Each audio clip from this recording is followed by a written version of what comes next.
नमस्कार दोस्तों, अपशिष्ट जल गुणवत्ता परीक्षण पर यह हमारी चौथी व अंतिम वीडियो है। इस वीडियो में हम अपशिष्ट जल की गुणवत्ता निर्धारण हेतु भौतिक गुण और अन्य प्रभाव पैरामीटर पर आधारित जल गुणवत्ता परीक्षणों का अध्ययन करेंगे। इसमें हम रंग, गंध, मैलापन, तापमान, रेडियोधर्मिता और पीएच मान तथा फ्लोराइड व आर्सेनिक तत्वों के बारे में अध्ययन करेंगे। आइए शुरू करते हैं। 4 प्रकार के परीक्षण हैं जो कि अपशिष्ट जल की गुणवत्ता का निर्धारण करने के लिए तय किए गए हैं। इनमें से जैविक पदार्थों पर केंद्रित परीक्षण हमने पार्ट 1 में पढ़ लिया था। ठोस पदार्थों पर केंद्रित परीक्षण का अध्ययन हमने दूसरे भाग में किया था और पोषक तत्वों पर केंद्रित परीक्षणों का अध्ययन हमने इस शीर्षक के अंतर्गत तीसरे भाग में किया था। यह हमारा चौथा भाग है, चौथी वीडियो है, जिसमें हम भौतिक गुण व अन्य प्रभाव पैरामीटर पर केंद्रित परीक्षण का अध्ययन करेंगे।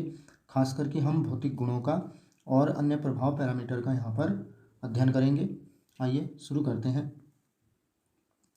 भौतिक गुण व अन्य प्रभाव पैरामीटर। भौतिक प्रदूषकों में रंग, गंध, मैलापन, तापमान, रेडियोधर्मिता और पीएच मान शामिल हैं। अन्य प्रभाव पैरामीटर में शामिल हैं फ्लोराइड, आर्सेनिक आदि। भौतिक प्रदूषकों में सबसे पहले हम बात करते हैं रंग की। सामान्यतः रंग आवश्यक रूप से हानिकारक नहीं होता है। यह पीने के पानी और कुछ औद्योगिक उपयोगों के लिए सौंदर्य की दृष्टि से अस्वीकार्य हो सकता है। रंग अक्सर कार्बनिक क्लोराइड के कारण होता है, इसलिए इसे हटाना महंगा होता है।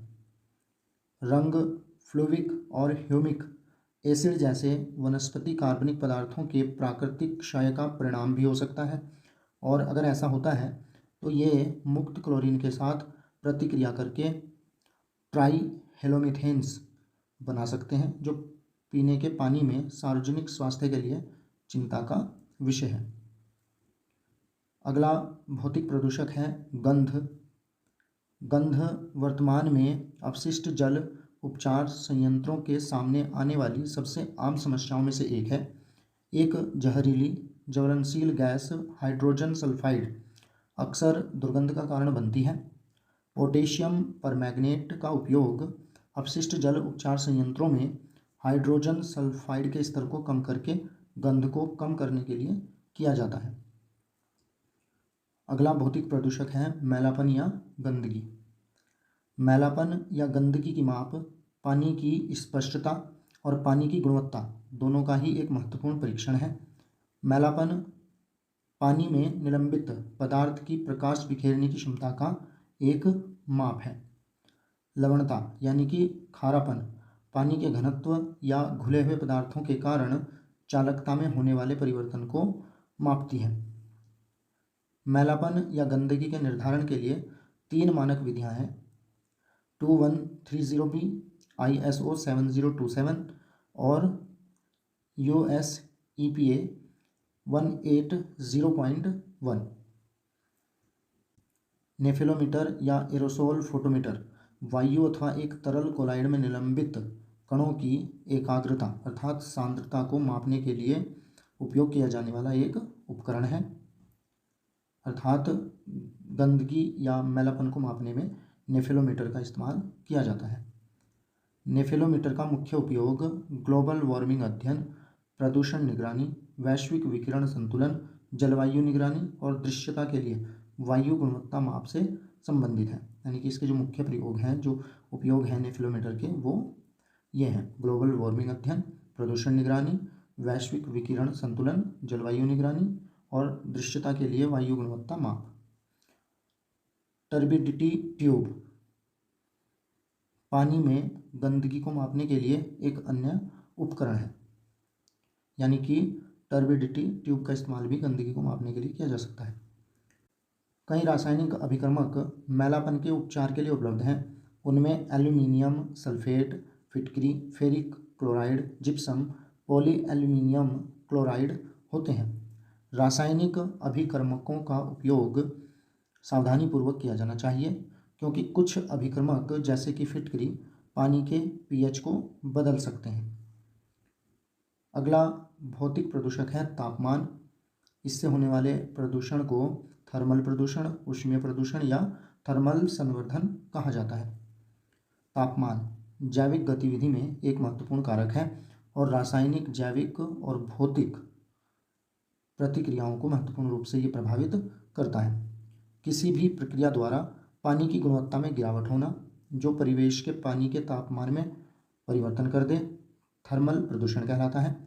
दूसरे शब्दों में थर्मल प्रदूषण मानव प्रभाव के कारण प्राकृतिक जल भंडार के तापमान में वृद्धि या कमी का होना है। थर्मल प्रदूषण के परिणाम स्वरूप पानी के भौतिक गुणों में परिवर्तन होता है।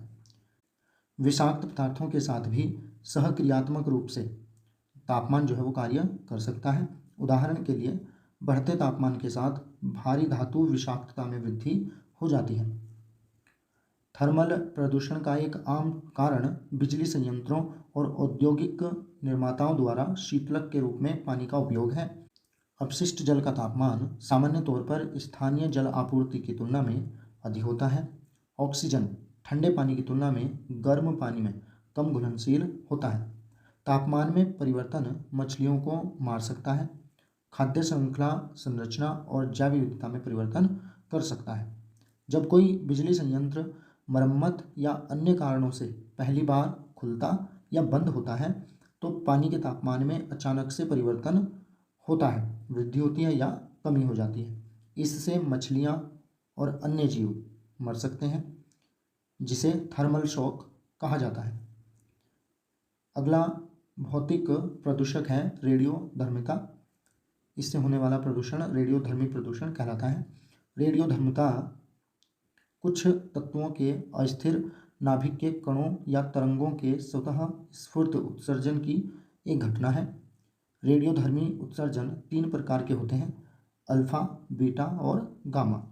अल्फा कण धनावेशित हीलियम परमाणु हैं, बीटा कण ऋणावेशित इलेक्ट्रॉन हैं और गामा किरणें उदासीन विद्युत चुंबकीय विकिरण हैं। रेडियोधर्मी तत्व प्राकृतिक रूप से पृथ्वी की क्रस्ट भूप्रपटि में पाए जाते हैं। यूरेनियम, थोरियम और एक्टिनियम स्वाभाविक रूप से जल संसाधनों को प्रदूषित करने वाले रेडियोधर्मी तत्व हैं।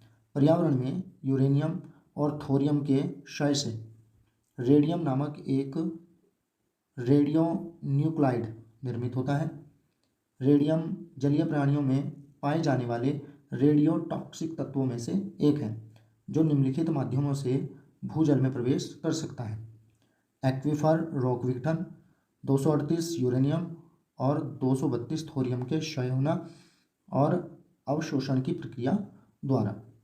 कभी कभी पर्यावरण में मैग्मा से रेडियोधर्मी गैसें भी उत्सर्जित होती हैं। परमाणु ऊर्जा संयंत्र और परमाणु हथियार का प्रयोग मानव प्रेरित रेडियो न्यूक्लाइड निर्वहन के प्रमुख स्रोत हैं। परमाणु ऊर्जा संयंत्र रेडियो आइसोटोप जैसे कि कोबाल्ट 60, इरिडियम 192, ट्रोंटियम 90, सीजियम 137, रेडियम, रोडॉन आदि का उत्पादन करते हैं, जो रेडियो थेरेपी और कई औद्योगिक उपकरणों में गामा विकिरण के स्रोत के रूप में बाहर निकलते हैं। पानी जो होता है पीने का पानी, उसमें रेडियोधर्मिता का निर्धारण सकल अल्फा परीक्षण द्वारा किया जा सकता है।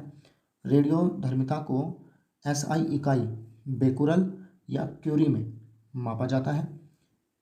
एक इकाई और है सीवर्ट, मानव ऊतकों द्वारा अवशोषित विकिरण की मात्रा को मापने वाली ये इकाई है सीवर्ट। अब बात करते हैं पीएच मान की। भौतिक प्रदूषक पीएच अपशिष्ट जल की अम्लता या क्षारीयता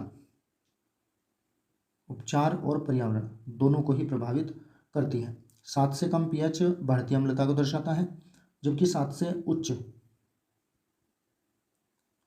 पीएच बढ़ती क्षारीयता को दर्शाता है और पीएच 7 उदासीनता की स्थिति को दर्शाता है। जीवों की रक्षा के लिए यानी कि जीवों के जीवन के लिए अपशिष्ट जल के पीएच को 6 से 9 के बीच रहने की आवश्यकता होती है। अम्ल और अन्य पदार्थ जो पीएच को बदलते हैं वे उपचार प्रक्रियाओं को निष्क्रिय कर सकते हैं जब वे औद्योगिक या व्यावसायिक स्रोतों से अपशिष्ट जल में प्रवेश करते हैं।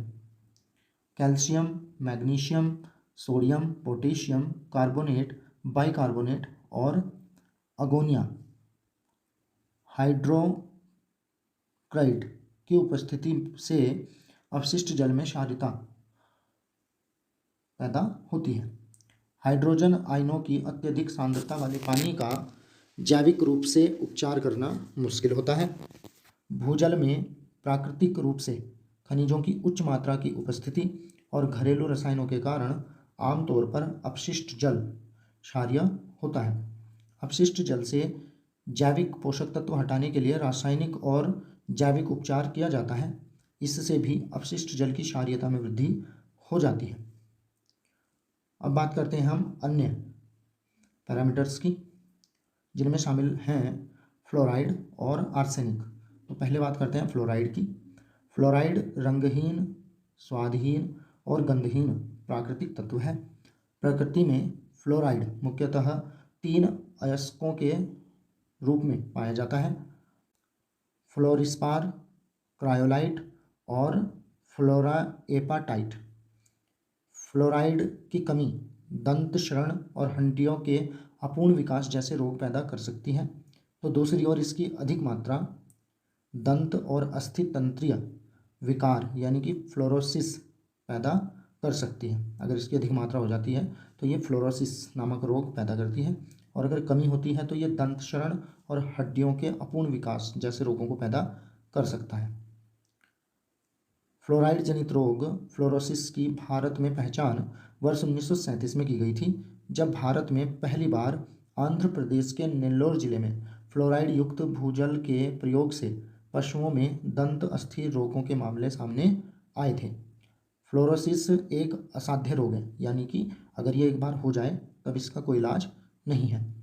पेयजल में फ्लोराइड की मात्रा 1.5 मिलीग्राम प्रति लीटर से अधिक नहीं होनी चाहिए तथा अन्य किसी भी स्थिति में इसकी अधिकतम स्वीकार्य मात्रा 2 मिलीग्राम प्रति लीटर से अधिक नहीं होनी चाहिए।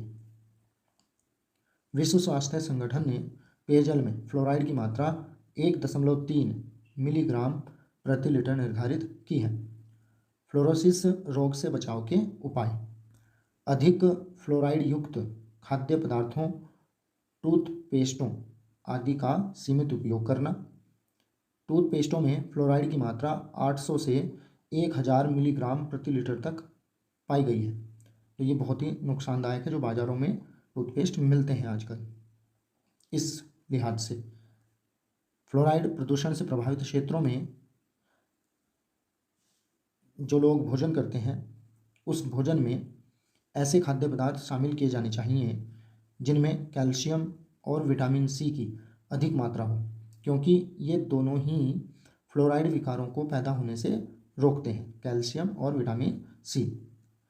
अगली सावधानी जो बरती जा सकती है वह है कि पेयजल के प्रयोग से पूर्व जांच करवा ली जाए पेयजल की, कि उसमें फ्लोराइड का स्तर क्या है। गर्भवती महिलाओं को फ्लोराइड प्रदूषित जल का प्रयोग नहीं करना चाहिए। तो ये उपाय थे। अब बात करते हैं आर्सेनिक की। आर्सेनिक भी जो है फ्लोराइड की तरह ही रंगहीन, स्वादहीन और गंधहीन प्राकृतिक तत्व है। भारत में आर्सेनिक संदूषण की आधिकारिक तौर पर पुष्टि पहली बार वर्ष 1983 में पश्चिम बंगाल में की गई थी। भारतीय मानक ब्यूरो द्वारा आर्सेनिक का निर्धारित अनुमन्य स्वीकार्य स्तर 0.01 मिलीग्राम प्रति लीटर है। पेयजल, भोजन और वायु के माध्यम से मानव शरीर में एक निर्धारित मात्रा जो कि लगभग 0.05 मिलीग्राम प्रति लीटर है, इससे अधिक अगर ये पहुंच जाती है इसकी मात्रा आर्सेनिक की, तो यह मानव शरीर के लिए विषाक्त हो जाता है, यानी कि नुकसानदायक हो जाता है। बाजार में उपलब्ध वाटर टेस्टिंग किट से आर्सेनिक, फ्लोराइड, गंदगी, पीएच मान, तापमान आदि पैरामीटर का निर्धारण किया जा सकता है। तो इसके लिए कुछ अलग से विधि अपनाने की ज़रूरत नहीं होती है, ठीक है। आर्सेनिक, फ्लोराइड, गंदगी, पीएच मान, तापमान और आदि जो पैरामीटर्स हैं, करीब करीब 100 पैरामीटर्स को ये मापते हैं। जो वाटर टेस्टिंग किट आती हैं, बाज़ार में उपलब्ध हैं, इनसे आप इन भौतिक प्रदूषकों को माप सकते हैं। उम्मीद करता हूँ कि ये वीडियो आपको पसंद आया होगा। Thanks for watching. Please like and share the video and subscribe my channel.